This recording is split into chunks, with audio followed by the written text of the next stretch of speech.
Assalamualaikum warahmatullahi wabarakatuh. Jumpa lagi dengan Cikgu Channel bersama Kak Latifah tentunya. Oke, kali ini kita akan mencoba belajar tentang materi turunan fungsi trigonometri, yaitu kelas 12 Matematika Peminatan.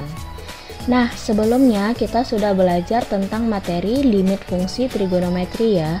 Bagi adik-adik yang ketinggalan materi tentang limit fungsi trigonometri ini, silahkan kalian nanti cek linknya di deskripsi ya, kakak akan taruh linknya di sana. Oke, sebelum mempelajari turunan fungsi trigonometri ini, kalian harus terlebih dahulu ingat kembali materi turunan matematika wajib kelas 11 ya. Di sana kan kalian sudah pernah belajar tentang turunan fungsi aljabar.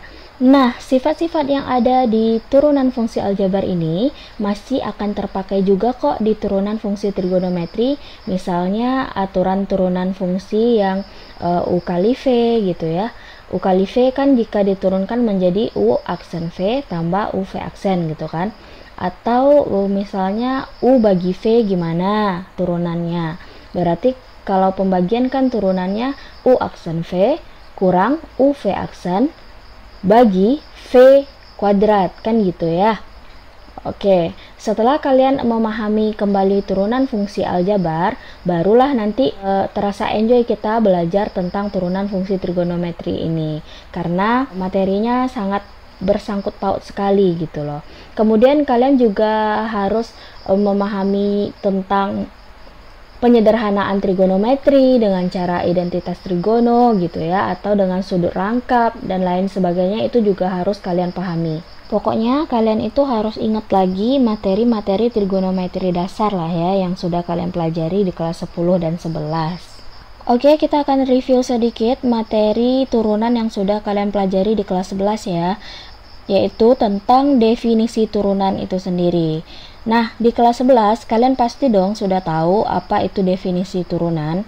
Turunan itu juga disebut sebagai diferensial ya. Jadi nanti kalau kalian menemukan kata diferensial berarti oh ini turunan nih gitu. Nah, jadi definisi dari turunan atau diferensial ini adalah jika f(x) diturunkan, maka turunan pertamanya adalah f aksen x gitu. Jadi kita untuk awal ini kita akan belajar terlebih dahulu turunan pertama ya. Dia kan ada turunan pertama, turunan kedua gitu ya. Masih ingat nggak materi kelas 11? Nah, jadi jika fungsinya berupa f(x), maka turunannya itu akan berupa f aksen x gitu. Tapi terkadang ada juga di redaksi soal lain f(x) ini dinyatakan sebagai y gitu ya.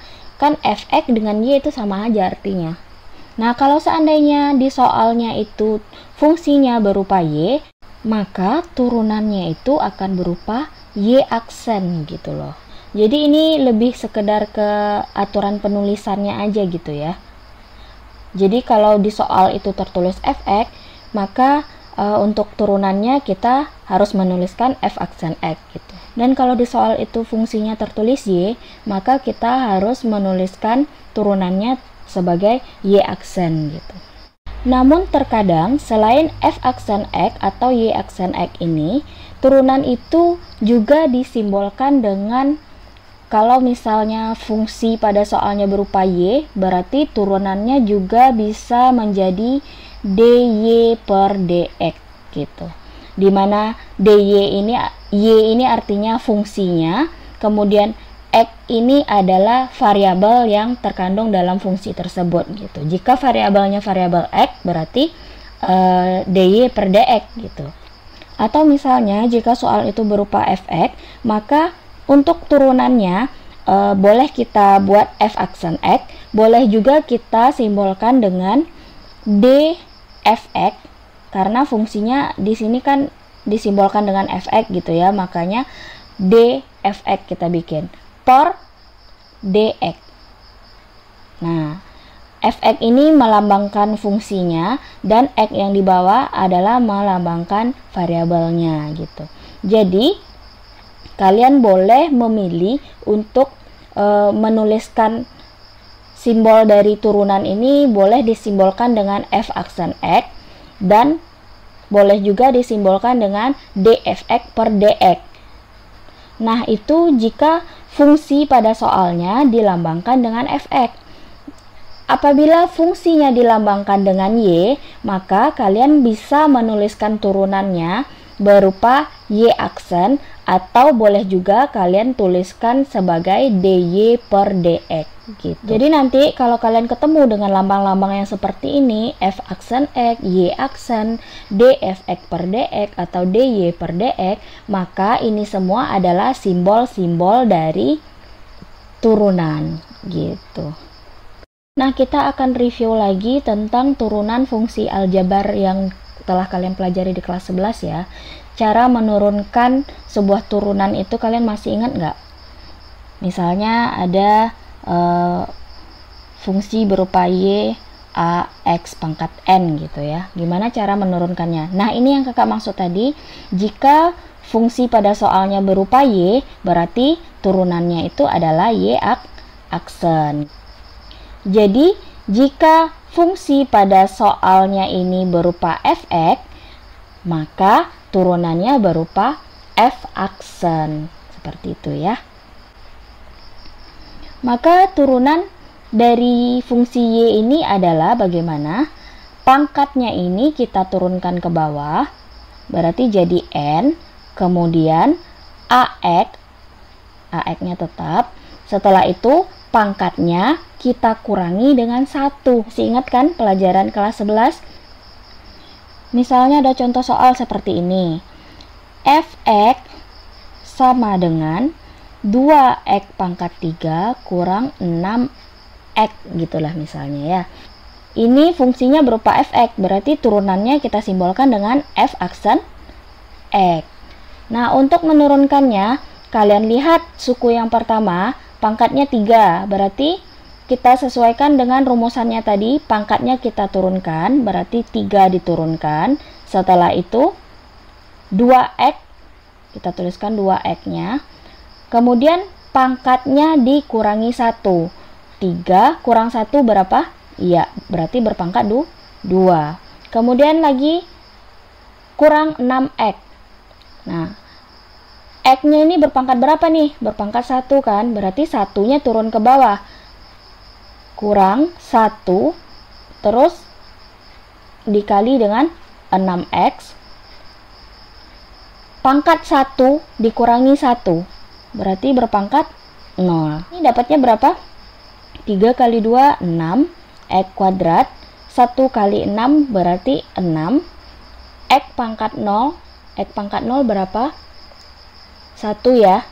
Berarti 6 kali 1. Dapatnya 6. Nah, inilah hasilnya. 6x kuadrat kurang 6. Atau kalian boleh juga jika x-nya berpangkat 1, maka x-nya bisa langsung saja hilang gitu. Pokoknya pangkatnya itu selalu berkurang 1. Jika pangkatnya pangkat 3, maka turunannya jadi pangkat 2. Jika pangkatnya pangkat 2, maka turunannya jadi pangkat 1 gitu. Jika pangkatnya pangkat 1, maka jika diturunkan pangkatnya jadi pangkat 0. Kalau pangkat 0 kan nilainya 1 gitu ya, berarti x-nya hilang gitu. Oke, ini reviewan singkat untuk turunan fungsi aljabarnya. Kemudian kita masuk lagi ke rumus-rumus dasar yang kita sering gunakan dalam fungsi trigonometri. Ini penting sekali. Nah, ini dia. Untuk rumus yang pertama, jika dia sin x, maka turunannya adalah cos x. Jika dia cos x, jika fungsinya berupa cos x, maka turunannya adalah min sin x. Jika fungsinya berupa tangen x, maka turunannya adalah sekan kuadrat x. Begitu juga dengan kotangen, sekan, kosekan. Nah, turunannya ini ya. Dan yang sering kita pakai di soal itu seringnya adalah sin cos tangen gitu ya. Itu bukan berarti soal kotangen, sekan, kosekan ini nggak ada, tapi yang sering muncul di soal adalah sin cos tangen gitu. Jadi yang wajib banget kalian ingat itu adalah rumus turunan dari sin cos tangen. Sin itu turunannya cos, cos itu turunannya adalah min sin, dan tangen itu turunannya adalah sekan kuadrat x. Tapi kalau seandainya kalian bisa hafal sampai kotangen, sekan, dan kosekan sampai rumus ke-6 ini itu lebih bagus sekali gitu ya. Oke, untuk lebih pahamnya kalian tentang materi ini, kita akan langsung saja bahas ke contoh soalnya ya. Nah, kita mulai dari soal termudah dulu. Ini ada fungsi f(x) sama dengan 4 sin x. Carilah turunan dari 4 sin x ini gitu kan soalnya. Berarti f(x), simbol turunan dari f(x) adalah f aksen x. Oke, sekarang ini 4 sin x ini kan 4-nya berupa koefisien dari sin ya, dan x-nya ini berupa sudutnya. Berarti ini masih satu suku, berarti masih berada dalam satu suku. Oke, untuk koefisien dari sin ini kita biarkan saja 4 gitu. Terus sin x kita akan rubah menjadi cos x, karena turunan dari sin adalah cos. Jadilah dia menjadi cos x. Nah, selesai. Inilah turunan dari 4 sin x, yaitu 4 cos x. Bisa dipahami? Oke, kita lanjut ke contoh kedua. Misalnya ada fungsi y sama dengan 2 sin x kurang 3 cos x. Berarti ini ada berapa suku? Iya, ada 2 suku ya. Suku yang pertama adalah 2 sin x dan suku yang keduanya adalah min 3 cos x. Untuk suku pertama ini kita turunkan terlebih dahulu ya. Berarti 2 sin x, 2-nya koefisiennya tetap gitu ya. Sin x, sin turunannya adalah cos x. Oke, kemudian min 3, karena dia koefisien makanya tetap. Setelah itu cos x. Cos x turunannya adalah min sin x, berarti min sin x. Oke, kita sederhanakan bentuknya. 2 cos x, ini ada negatif 3 dikali negatif sin x gitu kan. Negatif kali negatif jadinya positif. Positif 3 sin x. Nah, selesai sampai di sini. Oh ya, ada kelupaan. Simbol turunan dari y apa?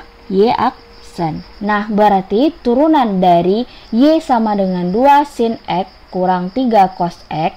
Nah, turunannya adalah y aksen sama dengan 2 cos x tambah 3 sin x. Oke, contoh soal yang ketiga adalah f(x) sama dengan sin x kali 2 cos x. Berarti ini sukunya juga ada 2 ya. Ini dia berbentuk perkalian 2 fungsi. Kalian masih ingat jika perkalian maka aturan turunan fungsinya sudah kakak kasih tahu di awal tadi ya. Untuk perkalian turunan fungsinya gimana?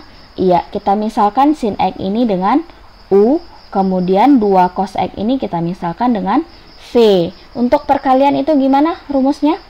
Iya, berarti f aksen x, maka rumusnya, rumus perkalian ya, ingat.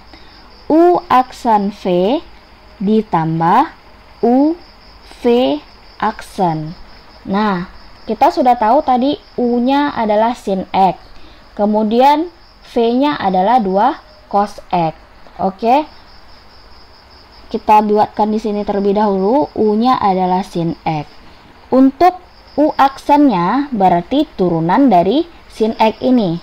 Turunan dari sin x berapa? Cos x ya. Oke. Kemudian untuk v lagi.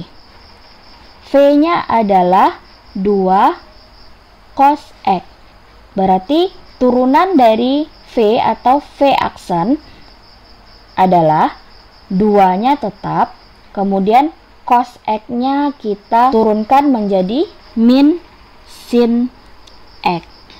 2 kali min sin x berarti min 2 sin x. Nah, v aksennya adalah min 2 sin x. Oke, kita sudah dapatkan u aksen, v dan v aksennya. Sekarang kita masukkan ke dalam rumusannya. Rumusnya apa tadi? U aksen v ya, berarti u aksen dulu. U aksennya adalah cos x, berarti cos x kemudian V, berarti dikali dengan V. V kita adalah 2 cos X kali 2 cos X. Kemudian ditambah U kita adalah sin X. Kita masukkan ke sini, sin X. Setelah itu dikali dengan V aksen. Nah, V aksen kita tadi adalah min 2 sin X. Berarti kali dengan min 2 sin X. Gitu ya. Oke, sekarang kita sederhanakan. Cos X kali 2 cos X. Berarti jadinya koefisien dengan koefisien kita kali dulu ya. Cos X ini kan koefisiennya 1. Berarti 1 kali 2 menjadi 2. Kemudian cos X kali cos X adalah cos kuadrat X. Setelah itu sin X ditambah sin X dikali min 2 sin X. Nah, ini koefisiennya 1. 1 kali min 2 berarti jadinya min 2. Oke, positif kali negatif nanti jadinya negatif di sini ya. Langsung aja kita bikin negatifnya. Pada capek-capek 2 kali ngulang gitu kan. Berarti jadi negatif 2 sin X kali sin X. Berarti jadinya sin kuadrat X. Nah, apakah sudah selesai sampai di sini? Sampai 2 cos kuadrat X kurang 2 sin kuadrat X. Coba kita perhatikan, masih ada yang bisa disederhanakan tidak? Ini kan koefisiennya 2 nih, koefisiennya juga 2. Berarti 2 dengan 2 ini bisa kita keluarkan ya, pakai hukum distribusi. Nah, sampai sini aja udah benar, tapi harus disederhanakan dulu gitu. Biar mendapatkan jawaban yang benar-benar dalam bentuk sederhana. Gak bisa di otak-atik lagi nanti, berarti itu adalah jawaban akhirnya gitu loh. Nah, kalau ini kan masih bisa di otak-atik nih. 2 dengan 2 masih bisa keluarkan. Berarti kita keluarkan 2-nya. Kemudian apa yang tersisa dalam kurungnya? Untuk 2 cos kuadrat X, 2-nya sudah kita keluarkan, berarti sisanya cos kuadrat X di dalam kurungnya. Cos kuadrat X. Kemudian 2 yang ini kan udah keluar nih. Berarti sisa yang di dalam kurungnya adalah sin kuadrat X. Nah, oke, sampai di sini masih ada yang bisa disederhanakan tidak? Masih ya. Cos kuadrat X ini masih bisa kita rubah menjadi sesuatu yang ada sinnya gitu dengan cara identitas trigonometri. Cos kuadrat X dalam identitas trigonometri itu bisa kita rubah menjadi 1 kurang sin kuadrat. Oke, berarti kita bikin dulu 2. Setelah itu cos kuadrat X ini kita rubah menjadi 1 kurang sin kuadrat X. Terus ini min sin kuadrat X kita turunin ke bawah aja. Berarti menjadi min sin kuadrat X. Nah, masih bisa disederhanakan lagi. Ini kan min sin kuadrat X, ini min sin kuadrat X. Berarti koefisiennya sama-sama berupa min 1, ini juga min 1. Min 1 dengan min 1 jadinya min 2 sin kuadrat X.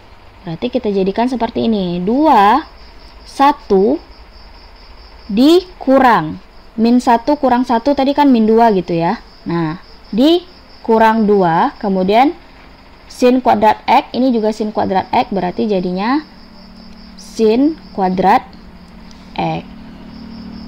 Apakah masih ada yang bisa disederhanakan? Ada ya. Nah, 1 kurang 2 sin kuadrat X ini kebetulan bisa dirubah menjadi cos 2X dengan bantuan rumus sudut rangkap gitu ya. Berarti 1 kurang 2 sin kuadrat X dirubah menjadi cos 2X. Dirubahnya pakai apa tadi? Iya, pakai bantuan rumus sudut rangkap. Oke, sekarang kita buka kurungnya.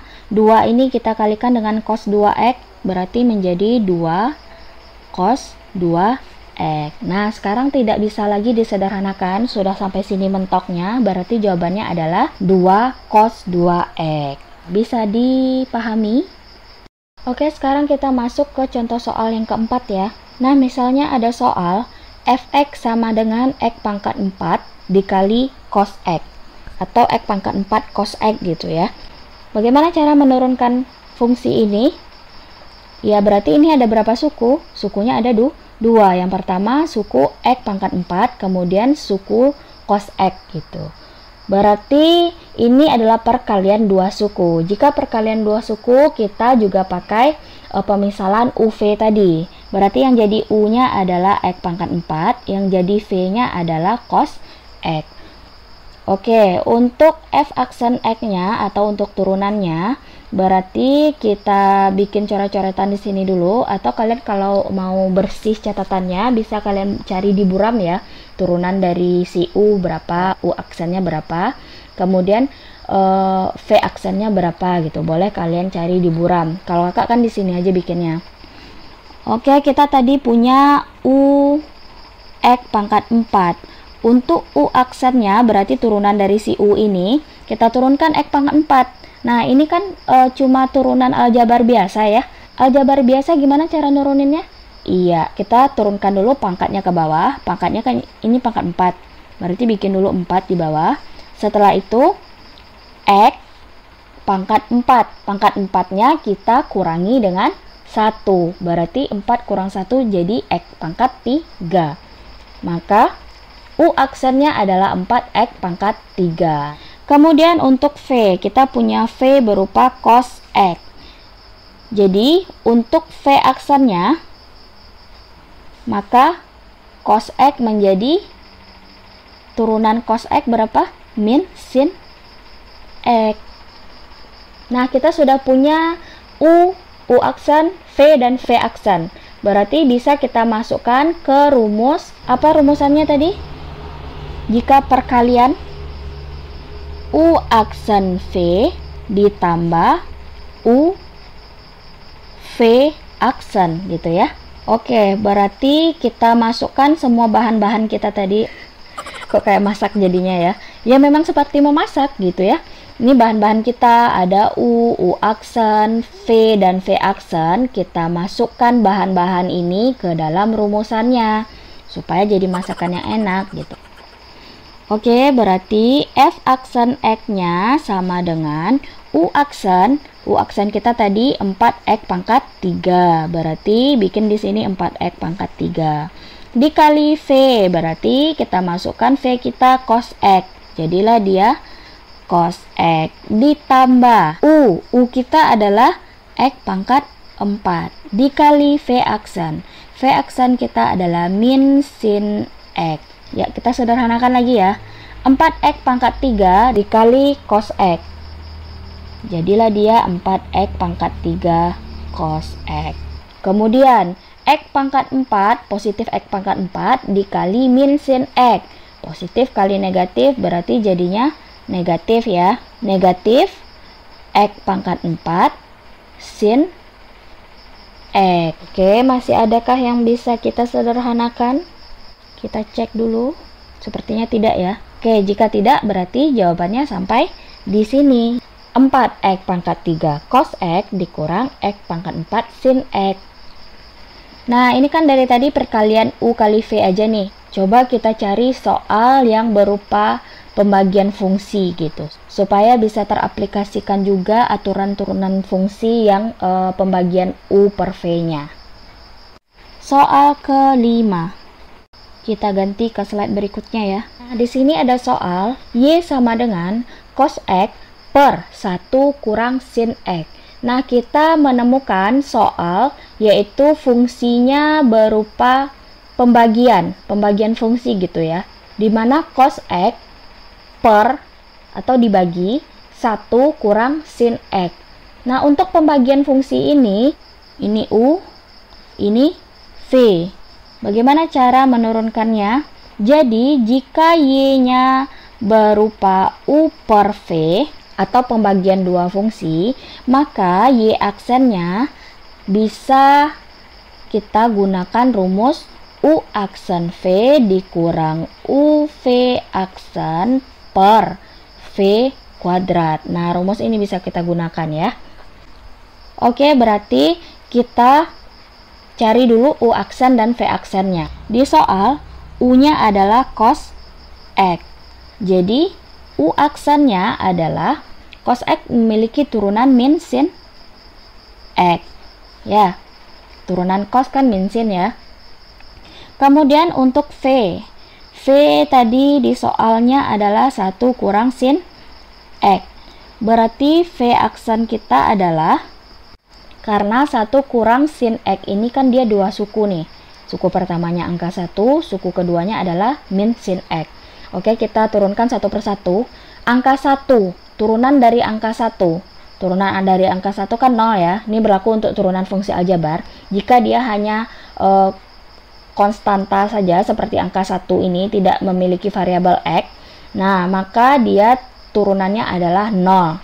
Baik itu angka 1, angka 2, atau angka berapapun tidak memiliki variabel X, maka turunannya adalah 0. Ingat lagi ya, turunan fungsi aljabar. Nah, kemudian sin X. Sin X turunannya adalah cos X. Berarti dikurang sin X turunannya adalah cos X. 0 kurang cos X menjadi min cos X. Oke, kita sudah dapatkan U aksen, V dan V aksennya. Kita sudah dapat bahan-bahannya. Sekarang kita masukkan dia ke dalam rumusan. U aksen V. U aksen berarti min sin X. Kali V. V kita adalah 1 kurang sin X. Kemudian kurang UV aksen ya. Kita masukkan dulu yang U-nya. U-nya berapa? U-nya adalah cos X dikali V aksen. V aksen kita berupa min cos X. Min cos X. Oke. Berikutnya per V kuadrat. Kita punya V tadi adalah 1 kurang sin X.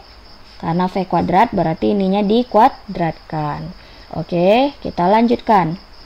Y aksen sama dengan, kita selesaikan terlebih dahulu, kita sederhanakan dulu. Untuk yang pertama, min sin X dikali 1 kurang sin X. Ini bisa kita kali ke dalam ya. Min sin X kali 1, kemudian min sin X kali min sin X. Min sin X kali 1 hasilnya min sin X. Kemudian min sin X kali min sin X. Min kali min jadi positif. Sin X kali sin X berarti jadinya sin kuadrat X. Oke, kemudian kita kurang, karena di sini kurang ya. Berarti kurang cos X kali min cos X. Kali aja langsung. Cos X kali min cos X berarti min cos kuadrat X. Nah, ini min ketemu min jadinya positif. Oke, langsung saja kita ubah ya, biar tidak ribet. Berarti ini jadi positif.